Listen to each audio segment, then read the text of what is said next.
Is the morning at 9:02 a.m. Nice and early, Thursday, March 5th.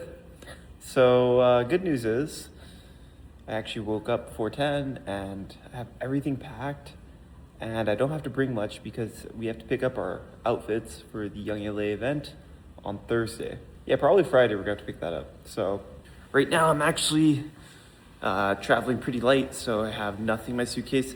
It's light, but actually everything that goes in my gym bag kind of fills up, so that's kind of a unfortunate thing because I don't know how it's going to be like when I come back and have to pack all the stuff I'm going to have, bake some food for the airport, and I'm just going to break that up. Well, here, yeah, I'm going to bring some meat on the airplane. Hopefully I can eat this because we're going to be arriving at our Airbnb at around probably, I'd say 11 o'clock, 11:40 p.m.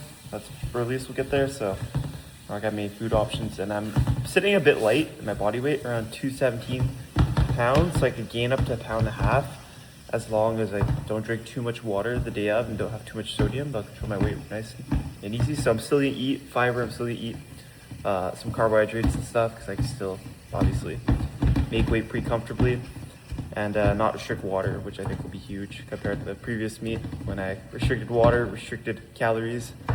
So I'm really looking forward to this meet.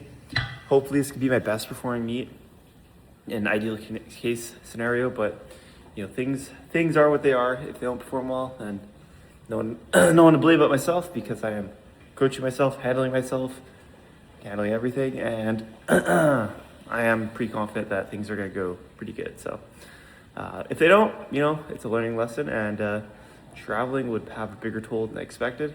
So we'll see. Peace. What?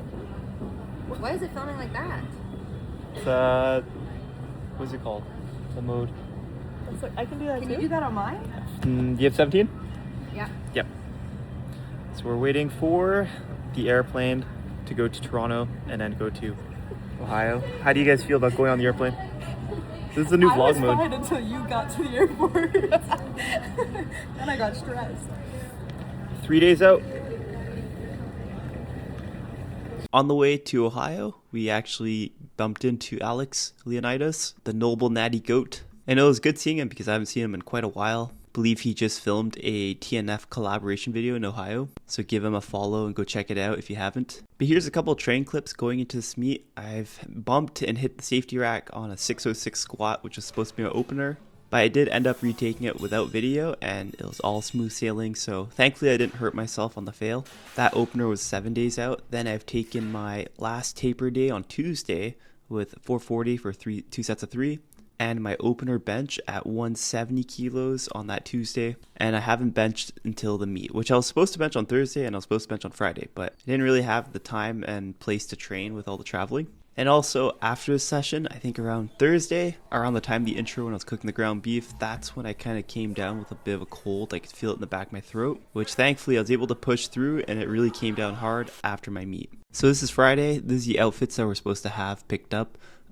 This is the back room. I took a photo of it, and unfortunately because I was competing on Saturday, I only stayed for like 2 to 3 hours, and I was trying to get in about 6,000 to 7,000 steps because my hip flexors are sore, my quads are a bit sore from being stiff on the airplane, and a bit of blood flow is really good for those muscle groups to feel less tight. Now, before this meet prep, I used to think massage, mobility, and moving around was kind of bullshit. I can confidently say that I was wrong for thinking that. It is very valid to do the small things for powerlifting to not feel like crap. Now, I had no idea where I was staying weight-wise because usually when I traveled, I'd gain a bit of water weight, and I did not bring a scale, so I did have access to a food scale, and I made sure to cut the fiber out, and I made sure to keep the carbs really high, and I made sure just to sip on water. When I competed in 2023 Nationals, I had a really bad meet. 1, because I did overshoot in the prep a week out. 2, I did gain unnecessary weight like 1 or 2 days out, and I decided to cut all water and sodium out to restrict. Horrible idea, and it kind of ruined my recovery for those last coming up days, which was I was pretty stressed with traveling and competing. As you'll see, I weighed in very light at 97.5 kilos or 215 pounds. Also, shout out to Chris, Justin, and Jimmy. It's good to see the fellow Canadians at the event and to hang around. Then I went back to the Airbnb, pretty much just potatoed on the couch, and got a whole 2 to 3 hours of sleep.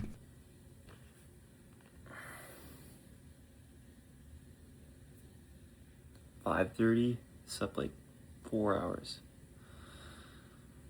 It might be cooked some 2 to 4 hours the last 3 days. 2 days.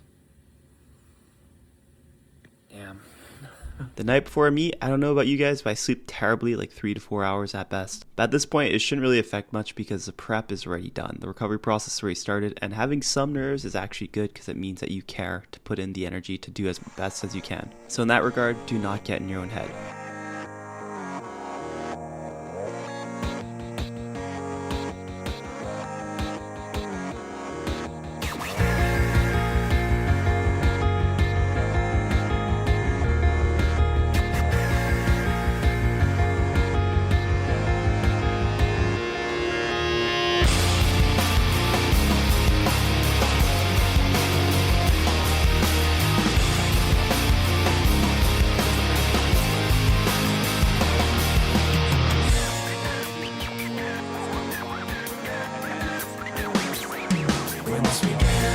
I had nothing to say, and I'd get lost in the nothingness inside of me. I was confused, and I let it all out to find that I'm not the only person with these things in mind. But all the vacancy the words revealed is the only real thing that I've got left to feel.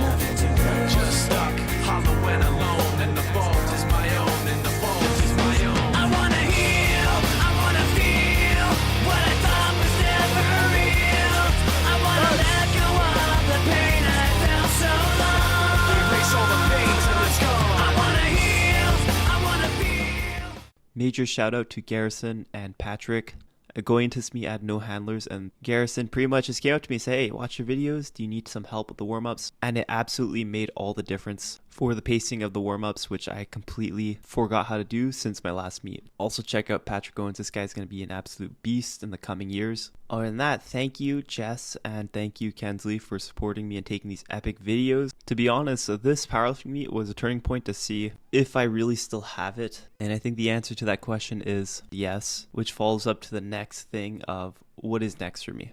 I can confidently say that I think what's next is to try to win a nationals at 105 next year. Now I'm going to be banned because I did this USAPL meet for at least a year, and I hope it's not going to affect my ability to perform at nationals in 2027. But if it does, I'm just going to come back to the USAPL and scrap nationals. And the long-term goal would be to honestly make it at Worlds. But at this current moment and place, it feels like such a far-fetched goal. Not only have I learned so much on this prep, but I've met some incredible people at Montreal Powerhouse, and I'm really grateful to share the space in powerlifting versus just doing the fitness thing. But that being said, I'm going to take a 6-week hypertrophy break to build up some fitness again, which I'll then bridge into a 700-pound squat chase, 435 bench chase, and maybe some technique focus on the deadlift itself, just to make sure, I don't get injured. Other than that, Young LA had a pretty cool dinner the night after. It's good catching up with fellow influencers, and I just want to say thank you so much to everyone that used my support code and supports me on social media by watching this series. I don't know who still cares about powerlifting and who still even cares to watch what I post, but if you do, I just want to say a massive thank you. And if you are in the market for supplements, I do want to put out there, you can use code JUSTLEE for Transparent Labs. I am sponsored by them, but their products are so good. I've been using their multivitamin, their ashwagandha, vitamin D3,